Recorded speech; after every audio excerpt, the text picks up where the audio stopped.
So when we're talking about truly great guitar players, like the best of the best, the pros, there's one thing that all of them have in common, no matter their style or their influence or background, and that is time feel. And I think rhythm and time feel is the most important thing a musician can have a firm grasp of. Because if you're not playing in time, you're not playing in the pocket, nothing else matters. So in today's video, we're gonna talk about 3 ways that you can develop great time feel and rhythm like pro players. If you'd like to go deeper on this, in the description, I have a link to my brand new video course, the Funk Guitar Survival Guide. In that course, we go more in depth on some of the concepts we're gonna cover in today's video.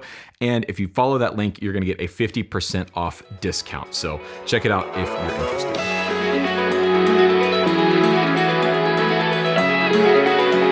So at its core, guitar is a percussion instrument. You have to hit it like a drum in order to get it to make sound. And this is something that all of the greats understand inherently, whether they think about it this way or not. Whether you're playing the most progressive style of music and pushing the boundary on what's capable, or you're sort of the modern day funk guitar icons, every great guitar player understands that you need to think on some level like a drummer, because it sort of is a drum. Now, because of this, as guitar players, we need to realize that we're actually a part of the rhythm section.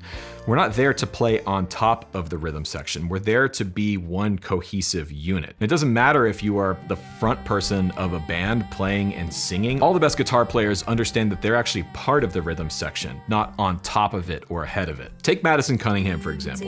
Passenger van to Ohio, the Chrysler invention hums and blows, warm air through the She is so good at understanding how to blend the rhythm and feel elements of the guitar with the melodic and sort of chordal elements of the guitar. She's one of the best players around today because she's able to blend the two worlds together and create these incredible guitar lines and guitar parts that are both interesting and melodic and give the foundation for her vocals. This sort of is like the capstone of a band. Without their part, the whole thing would really be missing something. And that all boils down to great rhythm and great time.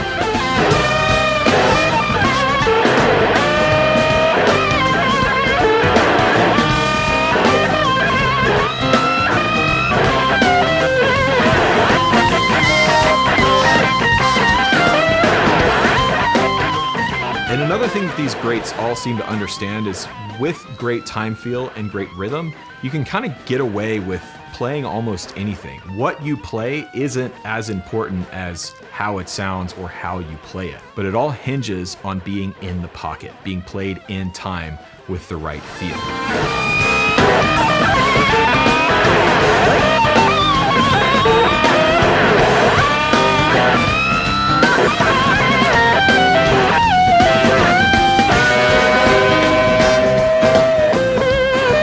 If Derek Trucks were playing this out of time, if he was too far ahead or too far behind, it wouldn't feel nearly as good as it does. Or take Spanky Alfred, for example. The part that he's playing on Chicken Grease actually doesn't make a whole lot of sense if you just sit down and analyze the chord voicings he's playing. They're kind of weird. Stuffs and things to make the people get out to see. Put your hands together, y'all. Come on. Everybody is cool. Well, if you want to clap your hands, then stomp your feet, then come on down to the front where you can feel the beat. From the left to right. And the way he ends that phrase with this chromatic walk-up is just sort of weird. But the fact that he's so deep in the pocket with the rest of the rhythm section, it really doesn't matter. And actually that chord voicing sort of adds to the funkiness of the groove. Okay, so how do we develop good time feel?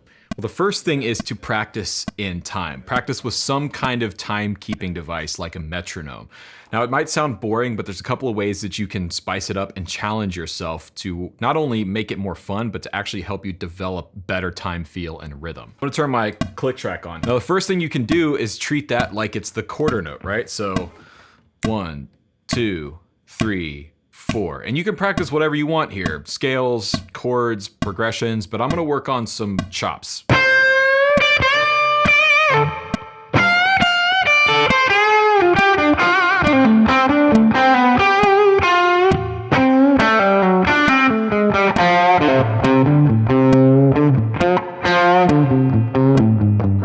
But what's what's even more challenging and more fun is to create your own time. So what I'm gonna do is actually set my metronome to half notes, same BPM, instead of quarter notes. And now what I've got is basically a backbeat, beats 2 and 4. And because I've cut the time in half, it's acting more like a drummer. So now it's up to me to create the groove, to create the feel. 1, 2, 3.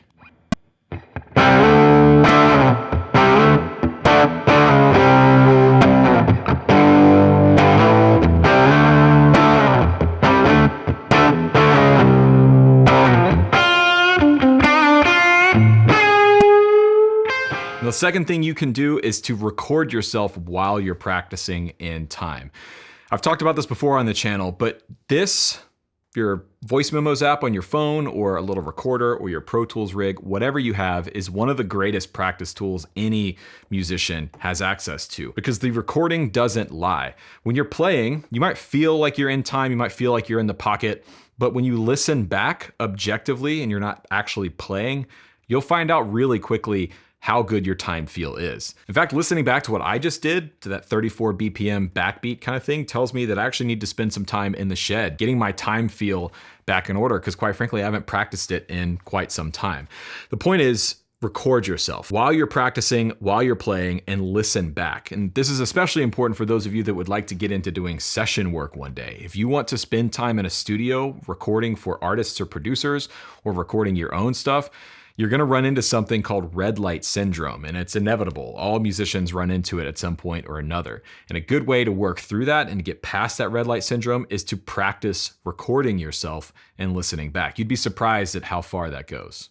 And the third thing that'll really help you develop your time feel is transcribing and playing along. Go find some examples, some of your favorite examples of great rhythm and pocket playing. It doesn't have to be funk, it can be anything. There's amazing examples of great rhythm and great pocket playing from players of all stripes. I mean, Tosin Abasi, I think, is one of the best pocket players out there now. So go try and transcribe his stuff, but good luck, I guess. Point is, spend time listening and trying to play what you hear. Transcribing is, I think, the best bang for your buck when it comes to practice. You're sort of exercising different muscle groups at one time. You're getting your hands together, your dexterity. You're also training your ear by listening to something and trying to play back what you're hearing. You're working on your ear training. And when you're transcribing stuff from your favorite players, you're basically getting an insight into their thinking. That'll take you far, not just in developing your time feel and your rhythm, but just your musicality in general. So let me know what you thought about today's video. Don't forget, you can get 50% off of the Funk Guitar Survival Guide. Link is in the description if you want to find out more about what is in that course. I also have about 10 other video courses down there as well. If you'd like to support the channel, please subscribe. Still, over 60% of the people that watch this channel on a regular basis aren't subscribed, and it really does help me out when you click that red button. My name is Rhett Shull. Thank you so much for watching, and I'll catch you on the next one.